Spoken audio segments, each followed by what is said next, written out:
হাসিনা সবকিছু জানতো। এই বিডিআর এর ঘটনা হাসিনা আসার 1 মাস পরেই কেন ঘটলো? হাসিনা এবং মঈনুদ্দিন এটা জানতো। একটা 30 মিনিট খুনের প্রথম পর্ব শেষ হবার পর শুরু হয় দ্বিতীয় পর্ব। বেলা বাড়ার সাথে সাথে দরবার হলে নৃশংস হত্যাযজ্ঞের খবর ছড়িয়ে পড়ে পুরো পিলখানায়। এতে অধিকাংশ বিডিআর সদস্যরা আতঙ্কিত হয়ে পড়েন। বিডিআর সদস্যরা যেভাবে পেরেছে পালিয়ে যাওয়ার চেষ্টা করতে থাকে, কিন্তু বাকি অফিসারদের খুঁজে বের করে হত্যার জন্য সরকারের আরও কিছুটা সময় প্রয়োজন ছিল, যে কারণে বিডিআর জওয়ানদের চাঙ্গা করতে শুরু হয় সরকারের নতুন ষড়যন্ত্র। নাটকের এই পর্বে মঞ্চে আসে মুন্নি সাহা এবং জয় মামুন, যারাই প্রথম গুজব ছড়িয়ে দেন পিলখানায় অপারেশন ডাল ভাতের টাকা নিয়ে অসন্তোষের কারণেই বিডিআরের ডিজিকে জিম্মি করেছে বিডিআরের জওয়ানেরা। এর পরপরই সেনাবাহিনী নিয়ে নানা ধরনের উস্কানিমূলক তথ্য প্রচার করতে থাকে বিশেষ কয়েকটি গণমাধ্যম। অফিসারদের কি অবস্থা? অফিসার যারা ছিল, দরবার হলে যারা ছিল, তাদের কি অবস্থা? তারা অনেকে ভেঙে গেছে, অনেকে আমাদের জিম্মিতে আছে, তাদেরকে রিলিজ করা হয়নি। অর্থাৎ পিলখানার ভেতরে সেনা কর্মকর্তাদের ভাগ্যে কি ঘটেছিল সেই খবর একমাত্র শেখ হাসিনাকেই জানানো হয়েছিল। যমুনায় বৈঠক শেষে বিডিআরের প্রতিনিধি দল গেটের বাইরে আসার পর অপেক্ষমান সাংবাদিকদের সাথে কথা বলেন। সেখানে নানান প্রশ্নের জবাব দেওয়ার পর ভেতরে কতজন শহীদ হয়েছেন সেটা নিয়ে জিজ্ঞেস করতেই ডিএডি তৌহিদকে সেখান থেকে সরিয়ে নিয়ে যায় জাহাঙ্গীর কবির নানক।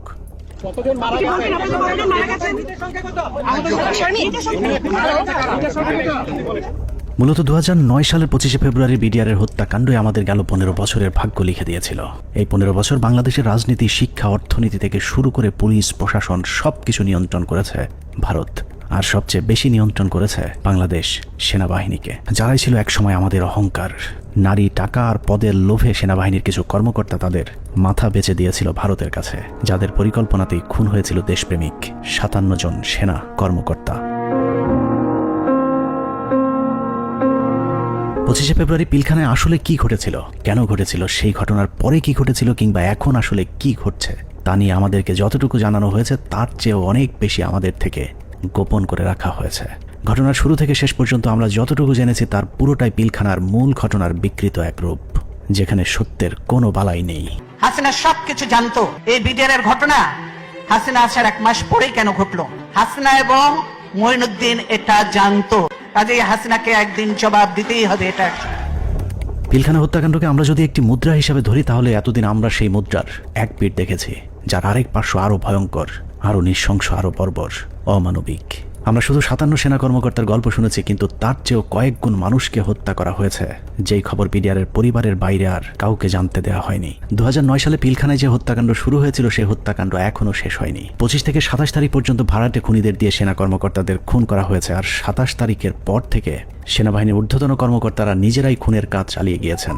ঘটনার পর জিজ্ঞাসাবাদের নামে বিডিআরের 167 জন জওয়ানকে নিজেদের হাতে হত্যা করেছে আমাদের গর্বের সেনাবাহিনী। এমনকি সেনাবাহিনীর শিখিয়ে দেওয়া সাক্ষ্য দিতে চায়নি বলে পিলখানার জামে মসজিদের ইমামকে পর্যন্ত নির্মমভাবে হত্যা করা হয়েছে, যিনি ঘটনার শুরু থেকে শেষ পর্যন্ত নিজ চোখে প্রকৃত খুনিদেরকে দেখেছিলেন। এসব তো আমাদের সৈনিকরা করবে না, কখনোই আমাদের সৈনিকরা অফিসারের উপরে আক্রমণ করবে না। যেভাবে গুলি করতে করতে ভিতরে ঢুকে গেছে, আর একজন হিন্দিতে কথা বলে, ইংলিশে কথা বলে, কমেন্ট করে ওদেরকে। পিলখানার ঘটনার বেশিরভাগ তথ্য উপাত্ত ও আলামত নষ্ট করে দেওয়া হয়েছে।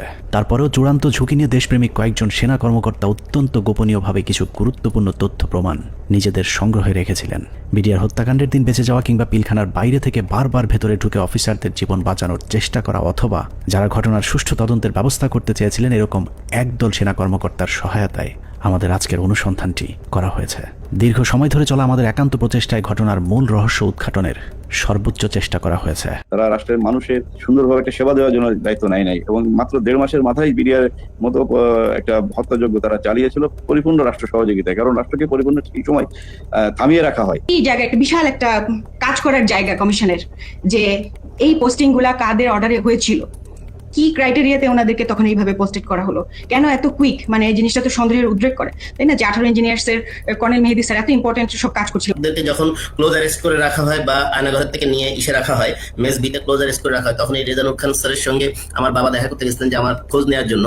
তখন উনি বলেন যে আপনার ছেলে মানে বাংলাদেশের সবচেয়ে বড় সন্ত্রাসী, তার কথা একদম ভুলে যান। পিলখানায় আসার আগের 2 বছর 3 বছর তারা আসলে কি করছিল, কোথায় তাদের পোস্টিং ছিল, তারা কাদের সাথে মেলামেশা করছে। আমাদের অনুসন্ধানে সহায়তাকারী এসব অফিসারদের সকলে বিডিআর হত্যাকাণ্ডের ঘটনায় নির্যাতনের শিকার। কেউ কেউ দীর্ঘ সময় গুমের শিকার, কেউ চাকরিচ্যুত হয়েছেন, কিংবা জীবন বাঁচাতে চাকরি এবং দেশ ছাড়তে বাধ্য হয়েছিলেন। ডিজিডিজিএফআই কেন আমাদেরকে বাধা দিলেন, উল্টা আমাদের সাথে রাগ করলেন যে কেন তোমরা পলাতক এদেরকে ধরে নিয়ে আসলে? তাদের তো পালিয়ে যেতে দেওয়া হচ্ছিল অন্ধকার করে, লাইন কেটে যে তাদেরকে পালিয়ে যেতে দেওয়া হচ্ছিল। এই বিষয়টা অবশ্যই ওই সময় সমস্ত পত্র পত্রিকায় এসেছিল।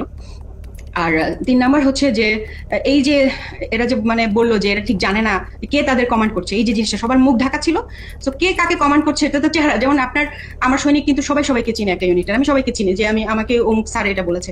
একে তো ওখানে হচ্ছে প্যারেড উপলক্ষে বিভিন্ন ইউনিটের সৈনিকরা এসেছিল, সবার মুখ ছিল বাঁধা, এই জন্য ওরা জানতো না যে কার কমান্ডে তারা কাজ করছে। সেনাবাহিনীর মধ্যম সারির এসব সেনা কর্মকর্তাদের সংগ্রহে থাকা কিছু গোপন অডিও ভিডিও ছিল আমাদের অনুসন্ধানের মূল পুঁজি। স্পর্শকাতর এসব তথ্য উপাত্ত নিয়েই আমাদের আজকের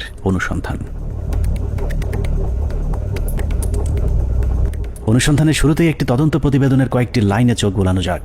যে প্রতিবেদনটি পিলখানা হত্যাকাণ্ডের পরের 18 কর্মদিবসের মধ্যে তৈরি করা হয়েছিল, কিন্তু আজও পর্যন্ত তা প্রকাশ করা হয়নি, কারণ এই প্রতিবেদনেই ঘটনার মূল রহস্য লুকিয়ে আছে।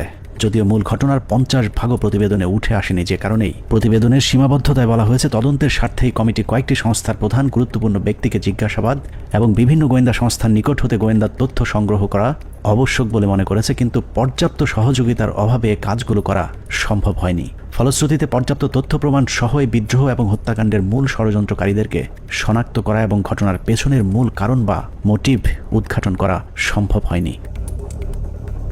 এছাড়া প্রতিবেদনের মন্তব্যে বলা হয়েছে তদন্ত কমিটি সংশ্লিষ্ট গোয়েন্দা সংস্থা সমূহ যেমন এনএসআই, ডিজিএফআই, র্যাব, সিআইটি এবং পুলিশের এসপিকে তাদের সংগৃহীত বিভিন্ন গোয়েন্দা তথ্য প্রয়োজনীয় প্রমাণাদি পেশাগত দৃষ্টিকোণ থেকে বিশ্লেষণ করে কমিটির নিকট সরবরাহ করার জন্য অনুরোধ করেছিল, কিন্তু বর্ণিত সংস্থাসমূহ হতে কোনো সহযোগিতা পাওয়া যায়নি। প্রতিবেদনের এই লাইনগুলো পড়লেই বোঝা যায় পিলখানা হত্যাকাণ্ডের পরপর গঠিত ওই তদন্ত কমিটি ঘটনার মূল রহস্য উদ্ঘাটন করুক, এটা সরকার কিংবা সেনাবাহিনী কেউই চায়নি। ওই প্রতিবেদনের মতোই পিলখানা হত্যাকাণ্ডের সবকিছুই আমাদের থেকে আড়াল করে রাখা হয়েছে।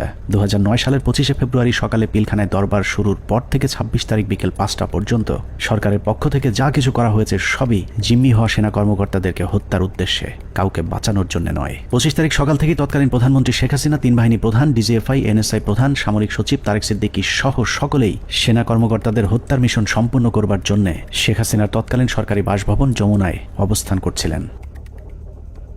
পিলখানার ঘটনায় বেঁচে আসা সেনা কর্মকর্তাদের একজন মোহাম্মদ জাহিদি আহসান হাবিব দরবার হলে গোলাগুলি শুরুর পর তিনিই প্রথম জেনারেল তারেক সিদ্দিকীকে ফোন করে বলেছিলেন তাদেরকে বাঁচানোর জন্য, কিন্তু তারেক সিদ্দিকী ফোন কেটে দেন। তারপর থেকে আর তারেক সিদ্দিকীকে টেলিফোনে পাওয়া যায়নি। আমাদেরকে যাতে সাহায্য করার জন্য, যাতে আর্মি যাতে আমাদেরকে হেল্প করে, তার জন্য আমি জেনারেল তারেককে আমি সাহায্য চেয়েছিলাম। আমি জেনারেল তারেকের সাথে জেনারেল শাকিলের কথা বলে দিয়েছিলাম আর্মিরা যাতে এখানে ইন্টারভেনশন করে, আর্মি যাতে পাঠায়, কিন্তু তারা কোনো আর্মি পাঠায়নি বা আমাদের কোনো সাহায্য করা হয়নি। পিলখানা থেকে বেঁচে ফেরা মেজর জায়েদের বক্তব্যের অনুরূপ তথ্য অপ্রকাশিত সেই প্রতিবেদনেও উঠে এসেছে, যেখানে বলা হয়েছে আনুমানিক সকাল 9টা 30 ঘটিকায় মহাপরিচালক বিডিআর স্বয়ং প্রধানমন্ত্রী, সেনাপ্রধান, মহাপরিচালক র্যাব এবং মহাপরিচালক ডিজিএফ এর সাথে ফোনে কথা বলেন। এ সময় বিডিআরের ডিজি সুনির্দিষ্টভাবে তাদেরকে জানান 44 রাইফেলস ব্যাটালিয়ন বিদ্রোহ করেছে। এছাড়াও অবরুদ্ধ অন্যান্য সেনা কর্মকর্তাগণ তাদের মোবাইলে সাহায্যের জন্য বিভিন্ন স্থানে টেলিফোন করেন ও SMS পাঠান। আত্মীয় স্বজন, বন্ধু বান্ধব ও সহকর্মীদের তাদের অসহায়ত্বের খবর জানান।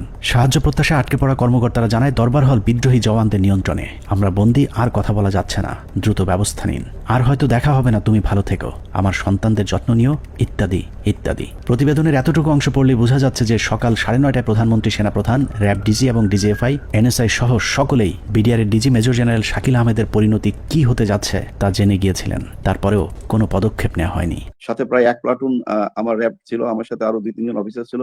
আমি মেজর রাজনের কথা বলেছি, মেজর রাজন অলথু আমার সাথে ছিল, আমার সাথে আরো 2-3 জন পুলিশ অফিসার ছিল। মেজর জুলকার, তখন সম্ভবত সে ক্যাপ্টেন জুলকার ছিল, ক্যাপ্টেন ইয়াসির ছিল। আপনার ওইদিকে আমার 5 নম্বর গেটে মেজর আমিন ছিল, আমার টুয়াইসি, বর্তমানে সে প্রবাসী।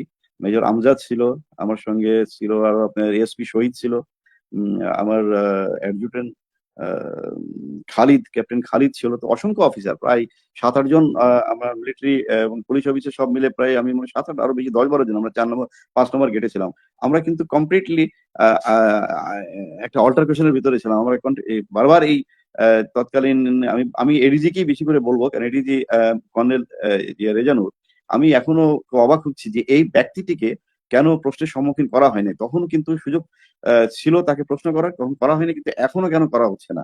এই ব্যক্তিটি কিন্তু আমাদেরকে বারবার বাধা দিয়েছে যে আমরা যেন ভিতরে প্রবেশ না করি। সে যমুনা ভবনের থেকে সে বারবার বলছিল এবং রেফারেন্স দিচ্ছিল প্রাইম মিনিস্টারের। যে উনি বলেছেন একটা আলোচনা হবে, কেউ যেন আমরা এখানে বিডিআর গেটে কোনো ধরনের আক্রমণ না করি এবং ভিতরে ঢোকার চেষ্টা না করি। ততক্ষণে সেনাবাহিনী এবং র্যাবের বেশ কয়েকটি দল পিলখানার বিভিন্ন গেটে অবস্থান নিয়েছিল। ভেতরের পরিস্থিতি ক্রমেই নিয়ন্ত্রণের বাইরে চলে যাচ্ছে সেই খবর তাদের কাছেও পৌঁছেছিল, কিন্তু তাদেরকে পিলখানার ভেতরে অভিযান চালানোর পথে বাধা সৃষ্টি করে রেখেছিল সেই একই জায়গা থেকে। রেজাকে সেখানে কর্নেল রেজানুর খান র্যাবের এডিজি সে থামাই দেয় যে কোনোভাবে, সে ঢুকতে পারে নাই। সেটা কিন্তু আমি বলতেছি অ্যারাউন্ড 9 AM আমরা আসবার আগে, যেটা আমাকে রেজা, আমি ওখানে যাওয়ার পরে 10:30টার সময় রেজা আমাকে ব্রিফ করে যে স্যার এই অবস্থা, আপনারা কি ঢুকতে পারবেন? তখন আমি জেনারেল হাকিমকে বলি, উনি বললেন যে না, এখন ঢোকা যাবে না।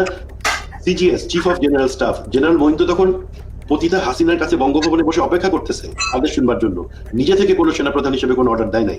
এখানে একটা জিনিস ক্লিয়ার করি, এই বিডিআর অপারেশনের সময় 3 জন, এটা তো আর্মির অ্যাকশন, এটা কোনো পলিটিক্যাল কোনো কিছু হওয়ার কথা না, 3 জনের কমান্ডের দায়িত্ব ছিল।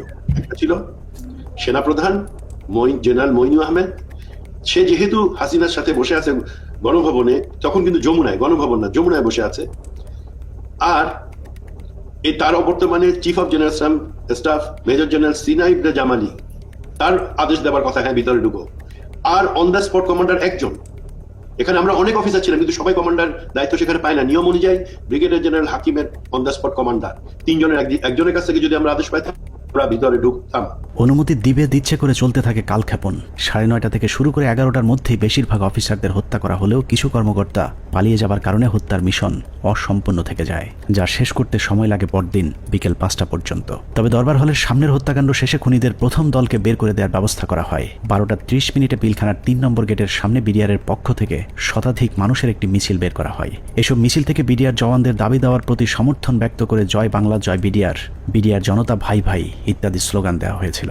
জয় বাংলা মিছিল করা ওই দলটি ভেতরে ঢুকার কিছুক্ষণ পর বেরিয়ে আসে সংখ্যায় দ্বিগুণ হয়ে। ধারণা করা হয় ওই মিছিলের মাধ্যমে খুনিদের একটি অংশকে ভেতর থেকে নিরাপদে বের করে দেওয়ার সুযোগ করে দেওয়া হয়। যেখানে আর্মির অপারেশন, আর্মির করবার কথা, সেখানে বিভিন্ন আওয়ামী লীগের পলিটিক্যাল লোকজন ভিতরে ঢুকতেছে, যাইতেছে। এর মধ্যে আমরা দেখতে পাচ্ছি আমাদের কাছে অফিসারদের কাছে বাইনোকুলার, তাপস, মির্জা আজম, নানক, শেখ সেলিম, এরা সবাই কিন্তু যাওয়া আসা করতেছে ভিতরে। এবং এর মধ্যে আবার দেখলাম কি ছাত্রলীগ যুবলীগ মিলে একটা মিছিল বলে ওই নিউ মার্কেটের গেট থেকে ঢুকলো, তারা 20-25 জন হবে। তারা ঢুকে ওখানে কিছুক্ষণ, পুরাটা তার দেখা যায় না। আবার ঘন্টাখানিক পরে দেখলাম কি সেই মিছিল, তাদের হাতে কিন্তু আওয়ামী লীগের ব্যানার আছে, সেই মিছিল বের হয়ে যাচ্ছে। সেটা সংখ্যা হচ্ছে লোকের এখন 100 থেকে উপরে, 125 জন ঢুকছিল, 25 জন বাইরে হয়ে যাচ্ছে। সাথে সাথে আমরা সেটে যারা ছিল তাদেরকে জানালাম যে দেখো এই মিছিলটাকে আটকাও, এদের মধ্যে থেকে কিন্তু ভিতরে যারা কিলার তারা বের হয়ে তাদেরকে বের করে নিয়ে যাওয়া হয়েছে। বিডিআর কমপ্লেক্স যে ভিতরে যত সৈনিকরা ছিল তখন সবাই জাগো বলে যে যেদিকে পারলো বেরিয়ে চলে গেল। এটা হওয়ার কথা না। একটা ট্রেন সোলজার একটা এইভাবে পালিয়ে যেতে পারে না, যখন যতগুলি হোক, কেননা তার কাছে কোনো অর্ডার আসেনি। এবং এই সময় কিছু অফিসারও যেন পালিয়ে গিয়েছিল। তো আমাদেরকে বের করতে হবে হু অল অর, মানে ওই অফিসাররা কারা কারা। এই সময় পালানোর কথা না।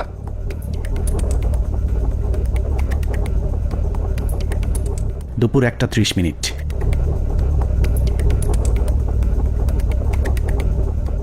খুনের প্রথম পর্ব শেষ হবার পর শুরু হয় দ্বিতীয় পর্ব। বেলা বাড়ার সাথে সাথে দরবার হলে নৃশংস হত্যাযজ্ঞের খবর ছড়িয়ে পড়ে পুরো পিলখানায়। এতে অধিকাংশ বিডিআর সদস্যরা আতঙ্কিত হয়ে পড়েন। বিডিআর সদস্যরা যেভাবে পেরেছে পালিয়ে যাওয়ার চেষ্টা করতে থাকে, কিন্তু বাকি অফিসারদের খুঁজে বের করে হত্যার জন্য সরকারের আরও কিছুটা সময় প্রয়োজন ছিল, যে কারণে বিডিআর জওয়ানদের চাঙ্গা করতে শুরু হয় সরকারের নতুন ষড়যন্ত্র।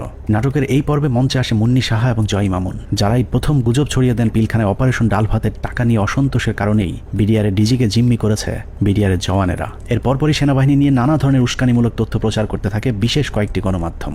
অফিসারদের কি অবস্থা, অফিসার যারা ছিল দরবার হলে যারা ছিল তাদের কি অবস্থা? তারা অনেকে ভেঙে গেছে, অনেকে আমাদের জিম্মিতে আছে, তাদেরকে রিলিজ করা হয়নি। ওরা খুব ভালো হয় জানে বিডিআর এর প্রতি কি অন্যায় অবিচার চলে। আপনাদের তো অনেক দিনের এটা খুব, আজকে কেন, আজকে কোন পরিপ্রেক্ষিতে এটা করলেন? উনি বোঝেন না, উনি খালি আশা দেয়। এখন আমরা ওনাদেরকে আটক অবস্থায় রাখছি যাতে আমাদের দাবিগুলা মাননীয় প্রধানমন্ত্রী এবং স্বরাষ্ট্রমন্ত্রী আমাদের দাবি মানবেন। দেখছিলেন মুন্নি সাহার সঙ্গে এ সময় নিজেদের লেখা বিভিন্ন ধরনের লিফলেট বিডিআরের নামে প্রচার করে গুজব ছড়াতে থাকে স্থানীয় আওয়ামী লীগের নেতাকর্মীরা। পিলখানার ভেতরেও ততক্ষণে বিডিআরের মাঝে ছড়িয়ে দেওয়া হয়েছে মিডিয়া এবং জনগণ আমাদের সাথে আছে। অপারেশন ডাল ভাতের টাকা মেরে খাওয়া সেনাবাহিনীর প্রতি এমনিতেই অনেকের ক্ষোভ ছিল, তার উপর সেনাবাহিনী যে কোনো সময় হামলা চালাতে পারে এমন গুজব ছড়িয়ে অস্ত্র হাতে তুলে দেওয়া হয় বিডিআরের সাধারণ জওয়ানদের হাতে। একদিকে আওয়ামী লীগের বিডিআরের পক্ষে মিছিল, অন্যদিকে গণমাধ্যমের উস্কানিতে হত্যাকাণ্ডে অংশ নেয়নি এমন অনেকেও দুপুরের পর বিদ্রোহী হয়ে ওঠে। জিনিসপত্রের দাম কারা বাড়াইছে শুনবেন? অরিজিনাল সেনা কর্মকর্তারা বিডিআর কে দিয়ে দাম বাড়াইছে। আস্তে আস্তে বর্ডার থেকে সমস্ত মাল নিয়ে আসতো, নিয়ে আসা স্ট্রোক করতো বিডিআর এর প্যারেড গ্রাউন্ডে। স্ট্রোক করে সেই মালগুলি দেশবাসী মাধ্যমে অনেক দিন পর সাপ্লাই করতো, যার কারণে অনেক দাম বেড়ে যেত জিনিসগুলির। যত ডাল ভাতের টাকা আছে সব মেরে খেয়ে ফেলেছে। ডাল ভাতের নামে তারা কোটি কোটি টাকা হাতিয়ে নিয়ে গেছে, কোটি কোটি টাকা হাতিয়ে নিয়ে গেছে ডাল ভাত। অর্থাৎ পিলখানার ভেতরে সেনা কর্মকর্তাদের ভাগ্যে কি ঘটেছিল সেই খবর একমাত্র শেখ হাসিনাকেই জানানো হয়েছিল। যমুনায় বৈঠক শেষে বিডিআরের প্রতিনিধি দল গেটের বাইরে আসার পর অপেক্ষমান সাংবাদিকদের সাথে কথা বলেন। সেখানে নানান প্রশ্নের জবাব দেওয়ার পর ভেতরে কতজন শহীদ হয়েছেন সেটা নিয়ে জিজ্ঞেস করতেই ডিএডি তৌহিদকে সেখান থেকে সরিয়ে নিয়ে যায় জাহাঙ্গীর কবির নানক।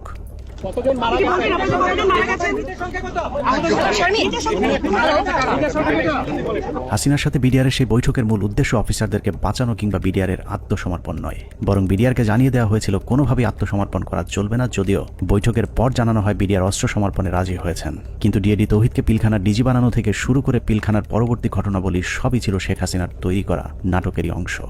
মাননীয় প্রধানমন্ত্রী তাদের আবেদনের পরিপ্রেক্ষিতে, বিডিআর সদস্য ভাইদের আবেদনের পরিপ্রেক্ষিতে আজকের ঘটনা সাধারণ ক্ষমা ঘোষণা করেছেন।